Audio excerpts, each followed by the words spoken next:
उसी के पिता सदा आधे होते। नंगे पाँव की राजा हिमाचल में भोले बाबा के जाकर के चढ़ दिए और कहा बाबा जी बरात को बुलाओ तो वह आपको फेरे मिलेंगे। तो भगवान शिव ऐसे सुनो देखो, भगवान शिव अपने मुखड़े पे शंख बजाते हैं। शिवा के शंख बजे टंडन करके और 33 करोड़ देव देवता भगवान की बरात में आ जाते हैं।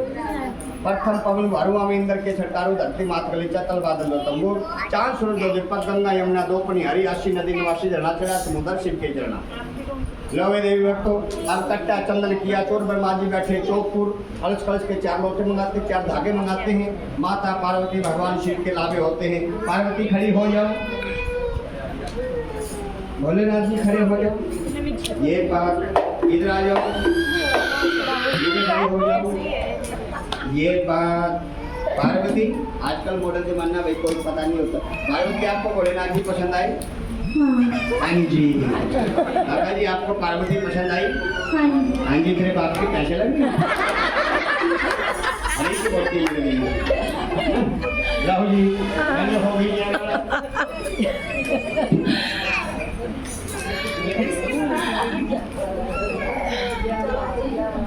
चलो जी। लो पार्वती इसको पकड़ो। पहले आपने इनको जयमाला डालनी ऐसे और फिर ऐसे आशीर्वाद लेना है। फिर बाबा जी आपने ऐसे करना है। आप डालो जयमाला, जोरदार ताली बजाओगे।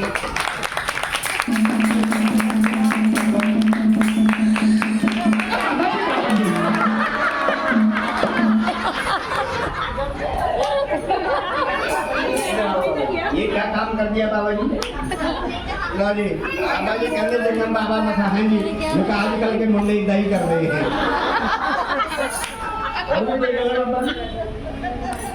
लो जी सुनो बाबा जी की बात सुनो। कहते हैं जंगम बाबा में कहा हाँ जी साढ़े पापा भी इतना ही कर रहे हैं। शंकर भगवान हंसते हो तुम जानते हो बोले बाबा के पापा नहीं जानते ना। ओए शंकर भगवान कट्टा चंदन किया चोर ब्रह्मा जी बैठे चौक।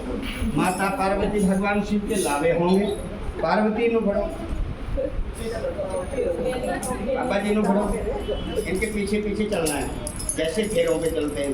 आपने कभी फेरे होते हुए देखा? नहीं देखा। आपकी उंगली के हुए कभी देखा आपने?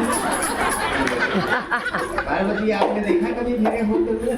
देखिए आपके पापा के फेरे हुए थे, देखा आपने? आज देखो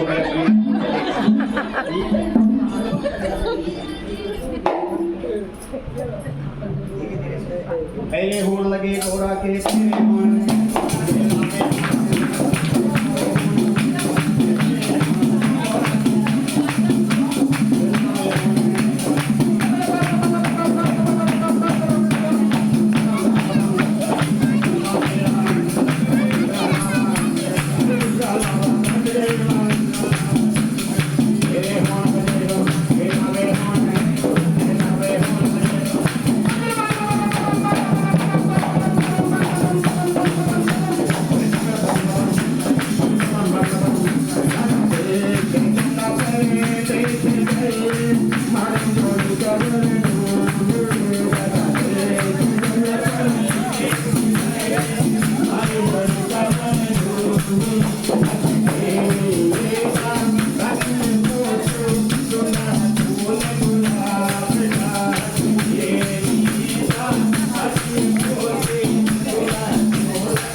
वही पता नहीं।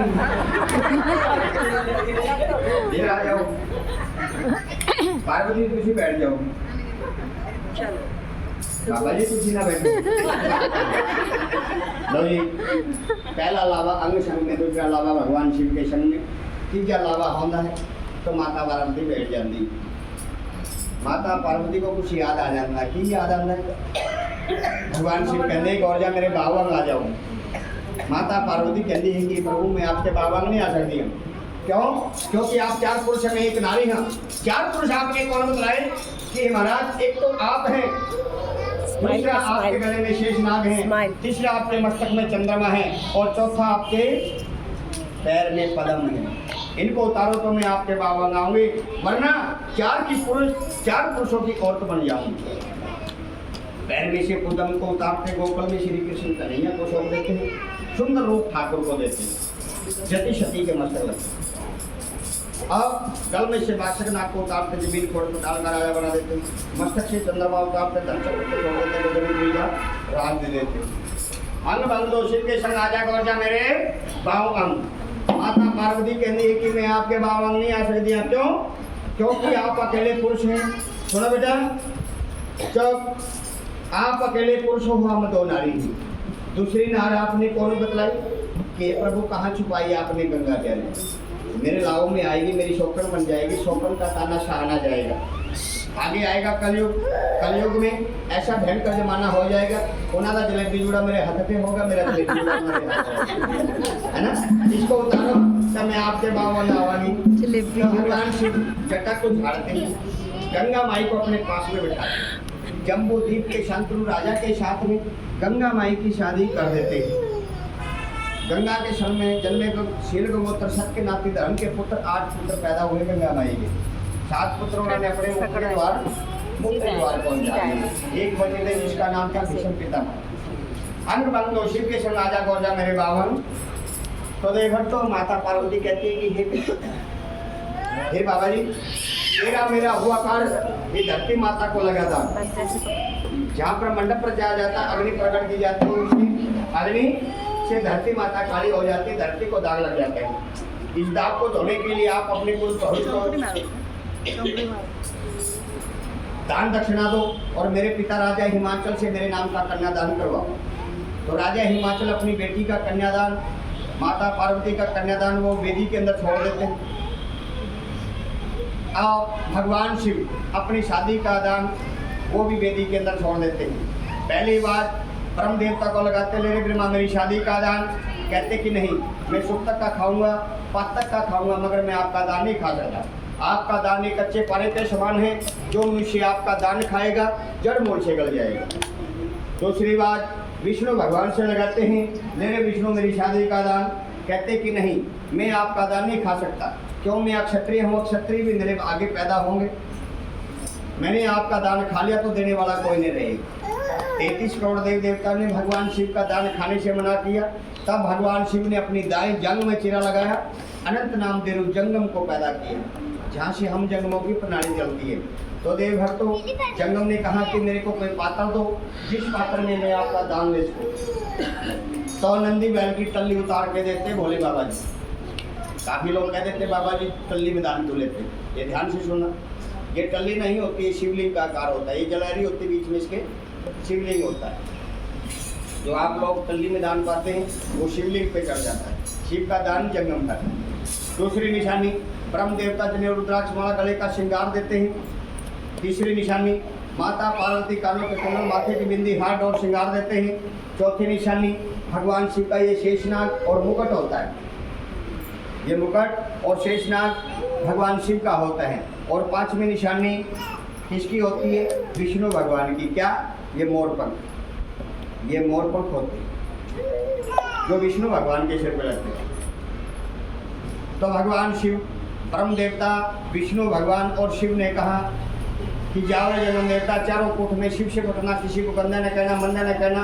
जो आपको मानेगा वो हमारा ही रूप करके मानेगा, जो आपको नहीं मानेगा वो हमारे को भी नहीं मानेगा। तो देव भक्तों, ये कन्यादान माता पार्वती का जंगम ने लिया। आज भी इस युग में भी किसी की लड़की की शादी होती है तो जो बुद्धिजीवी व्यक्ति वो जंगम को बुलाते कन्यादान देने के लिए। तो देव भक्तों, वहाँ पर सातों लाभे संपूर्ण हो जाते हैं। जिस भी देवी भक्त ने कन्यादान डालना है वो जंगम की टल्ली में पाएंगे, तब मुँह मांगे फल पाएंगे। बोले शंकर भगवान की। दानों में दान, महादान, कन्यादान, ये भगवान शिव के विवाह का कन्यादान होगा।